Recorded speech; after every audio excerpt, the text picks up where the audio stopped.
parle toujours du réveillon de la Saint-Sylvestre, et je me suis dit qu'il fallait absolument que je cherche qui était ce Saint-Sylvestre dont on cite le nom tous les ans sans rien savoir à son propos.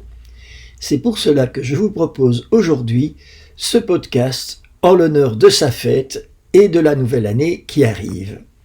On ne connaît pas la date de naissance de Sylvestre, on sait simplement qu'il est romain et que son père s'appelle Rufus. On sait aussi qu'il a été élu 33e pape de l'Église le 31 janvier 314 et qu'il a occupé le siège de Pierre pendant presque 21 ans. Sylvestre est élu pape juste après la promulgation de l'édit de Constantin qui permet la pratique de la religion chrétienne dans l'Empire romain. C'est donc le premier pape d'après les persécutions. Il est pape pendant la construction des grandes basiliques constantiniennes à Rome. La basilique Saint-Pierre sur le tombeau du chef des apôtres, la Basilica Caesoriana à côté du palais d'Hélène, l'actuelle basilique Sainte-Croix de Jérusalem, la basilique Saint-Laurent hors les murs et la basilique Saint-Jean de Latran et son baptistère près de l'ancien palais impérial qui devient la résidence du pape Sylvestre. Sous son pontificat se déroule en 315 le concile d'Arles auquel il n'a pas assisté mais a envoyé 2 presbytres et 2 diacres pour le représenter. On s'interroge encore aujourd'hui sur les raisons de l'absence du pape à ce concile.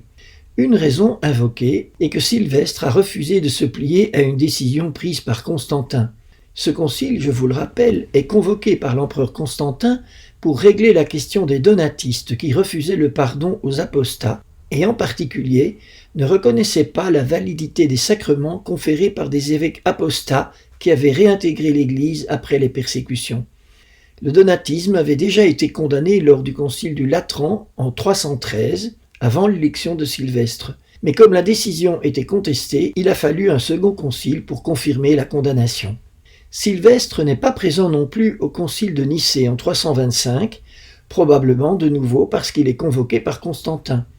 Le concile de Nicée condamne l'arianisme qui nie le fait que Jésus soit vraiment Dieu et vraiment homme. Par contre, le pape Sylvestre a dû marquer profondément le peuple romain, sans doute parce qu'il a contribué au développement de la liturgie.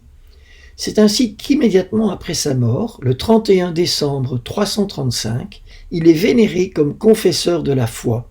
Il est le premier à recevoir ce titre, attribué au IVe siècle aux personnes qui, même s'ils n'avaient pas été martyrs, avaient mené une vie consacrée au Christ. C'est probablement durant le règne de Sylvestre que le premier martyrologe romain a été écrit. Le nom de Sylvestre est également lié à la création de l'école romaine du chant. En cette fête de Saint-Sylvestre, permettez-moi de vous souhaiter une très sainte et très heureuse nouvelle année, que le Seigneur vous comble de ses grâces, vous et toutes vos familles.